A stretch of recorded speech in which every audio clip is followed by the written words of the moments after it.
ça à faire. Hein, on n'a pas que ça à faire. On n'a pas que ça à faire. Mais il fait beau. Ça ira. Bien, bonjour à tous. Donc ici, vous êtes en présence d'un rucher de démonstration. Donc animé par 4 apiculteurs amateurs. Roger Guillaumard de l'Antique. Bonjour. François Cottard de la Méogon. Arsène Robert de Toufragan. Gilles Cuvin de Bonjour. Donc c'est un rucher de démonstration, ce n'est pas le rucher école. Le rucher école du GDSA, Groupement des sanitaires des apiculteurs, se trouve à la retraite. Donc ici on va plutôt faire découvrir l'abeille et peut-être donner l'envie d'avoir des abeilles à nouveau. Donc la pièce maîtresse, c'est la reine. Une reine par colonie, en ruche. Et le rôle de la reine, c'est de pondre des œufs. Je pond, 1500 à 2000 œufs par jour. Voilà, la première reine qui naît va tuer les autres aussi derrière. Donc il ne leur restera qu'une au final. Quoi. Ah ouais, d'accord. Il y a 5 cellules royales en même temps. La première qui va naître va commencer par détruire tous les autres. Pour éviter la concurrence. Ah oui. Alors voilà pour la reine. Alors la colonie, les abeilles, c'est-à-dire les ouvrières.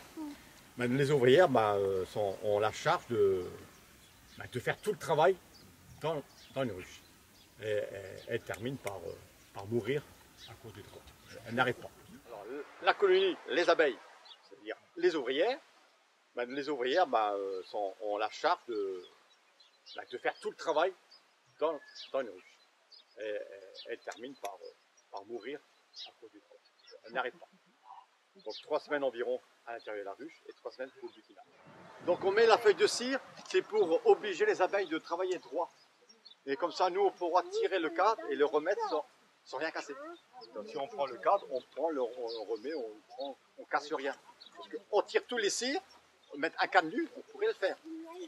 Mais les abeilles vont construire en vague. Et quand on va tirer, on va tout casser. Donc pour question pratique apicole, c'est zéro. Il y a également, il faut savoir qu'on fait du matériel en plastique. Donc ça marche, ça marche. Je ne vois pas l'utile. Il faut mieux rester naturel.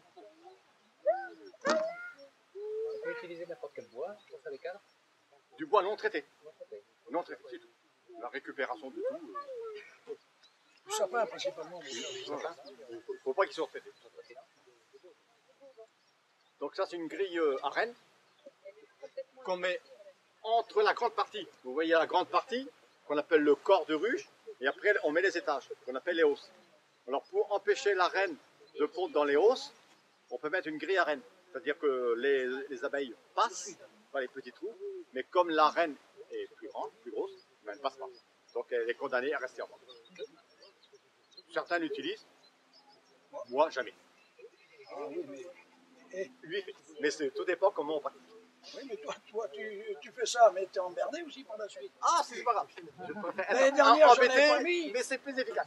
Je n'ai pas pu. Non. Au mois de septembre, j'ai même pas encore tiré mon miel. C'est surtout au J'ai même printemps. pas pu l'en tirer. Lorsqu'on fait la récolte de miel de printemps, c'est-à-dire au fin mai, là, le 20 mai, il y a toujours du couvain en même temps que le miel dans les hausses. Donc ça nous embête. Donc on prend le miel, on sacrifie du couvain, ou on laisse le couvain, puis on laisse le miel en même temps, mais comme le miel de printemps durcit dans la ruche, et au mois d'août on ne peut plus l'avoir. Donc on casse nos cadres, ça fait du bazar. Donc il faut jongler entre les deux. Donc pour être débarrassé du couvain, on met des grilles à rennes, ou alors on jongle. Moi j'en ai pas. Je prends ma méthode. J'extrais tout. J'extrais le miel et je remets avec du couvain. Avec du couvain. Et je remets les cadres aussitôt dans la ruche. Et il n'est pas mort. Parce que je vérifiais 8 jours après, tout le couvain était né. Donc ça marche. Mais il ne faut pas le laisser une nuit dehors. Là, il va ramasser froid, c'est fini. Il faut le remettre dans la journée. Il faut tout faire dans la journée. On tire et on remet. Donc il faut penser quel volume de travail je vais faire aujourd'hui. Donc il ne faut pas prévoir plus qu'il faut. Donc c'est une petite gestion. Donc c'est faisable. Et le dernier produit, c'est le venin d'abeille pour les spécialistes, pour les laboratoires. Donc voilà pour les produits là. le matériel. Donc on a parlé un peu des caves. La partie réservée pour le miel qu'on appelle la hausse. Donc ça, c'est le grenier à miel. On en met 1, 2, 3, 4. Cette année, on a une. À cause des facteurs climatiques, il n'y a pas de miel. Cette année, c'est 0. Donc la production de miel joue par rapport aux facteurs climatiques. Quand on met de la fumée dans la ruche, les abeilles vont se gorger de miel. Donc il va avoir le jabot bien plein. Et une abeille qui a bien mangé est plus douce.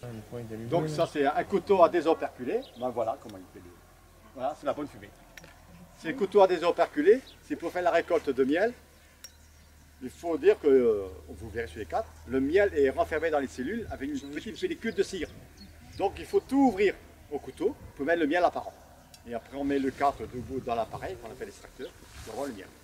Donc c'est pour préparer le cadre. Il faut éviter la fumée chaude. C'est toujours une fumée épaisse. Ça, c'est important.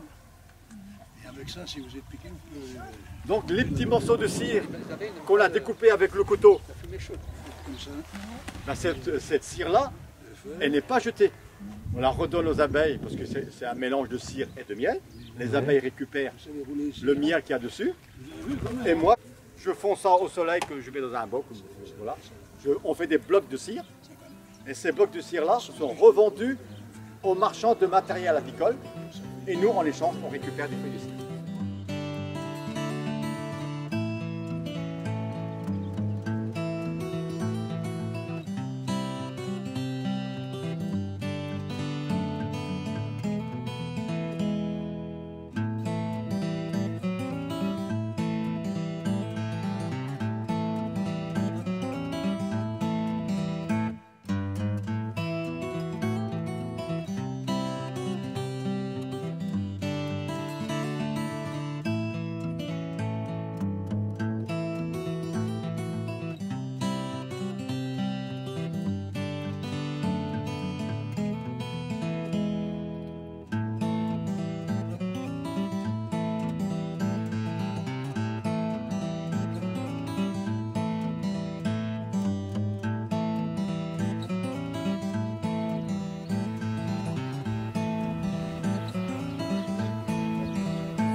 C'est la cire qui vieillit.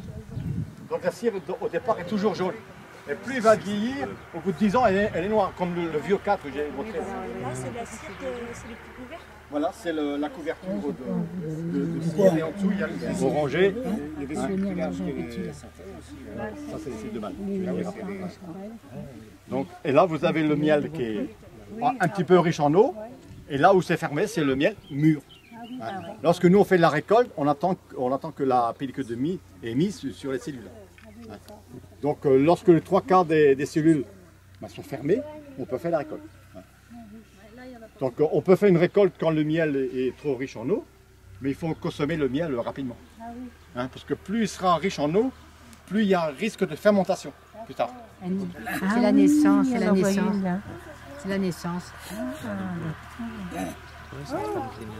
Hop là. Tu vois pas? Comme ça.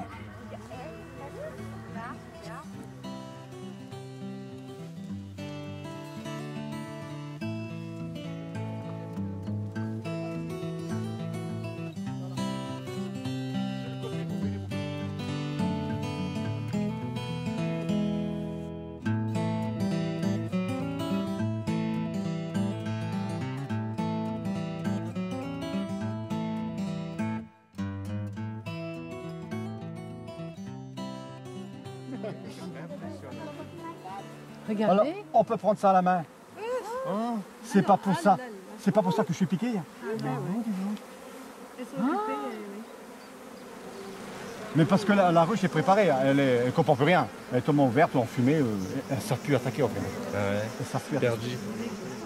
Alors regardez, Regardez Raphaël et Julien. c'est pas pour ça que je suis piqué. Et je vous dis, je suis pas piqué. Je fais pas mon... je mens pas. pourrais mentir, mais je ne mens pas. Ils ont regardé.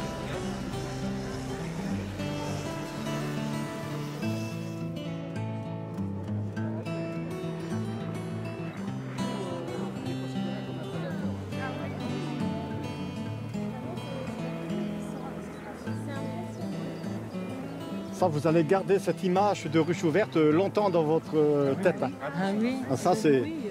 Et les petits, quand vous allez à l'école, vous aurez de quoi raconter. Hein. Ouais. Là, vous serez supérieur par rapport aux autres enfants. Ils ont regardé. Regardez un peu.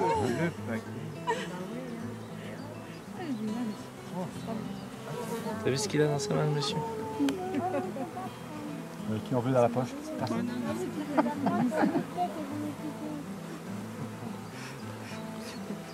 Mais il est où le miel? Je ne vois pas moi. Il y a un petit peu sur l'eau des camps, il y en a très peu. Ah, il y en a pas. Très peu. Je prends des gants uniquement pour faire la récolte, parce que je suis plus rapide. On les secoue davantage, là je prends un gant. Autrement. Vous n'avez pas ici des frelons asiatiques? Il est sur le département. Ah oui, oui, depuis l'an dernier. Hein. On a trouvé 5000 l'an dernier. Alors cette année, j'ai pas eu d'informations, mais on va retrouver. Hein. Le frelon d'Asie. Quand c'est dans les maisons, dans les jardins, dans la nature, je ne vais pas. Ah non, non, on ne les tue pas dans la nature. Parce qu'ils ont un rôle de... Ils ont un rôle de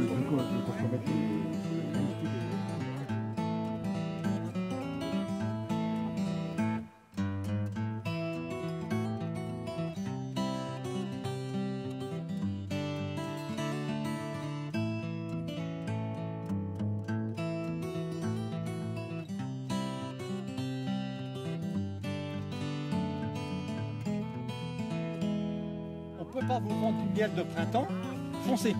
Ça n'existe pas. Moi je dis toujours, il est consommé avant qu'il soit perdu. Donc ça ne vous donne pas le temps. Mais c'est X mois. Nous quand on va avec commerce, on met une étiquette, on met une étiquette pour valable 2 ans. Il est toujours mangeable.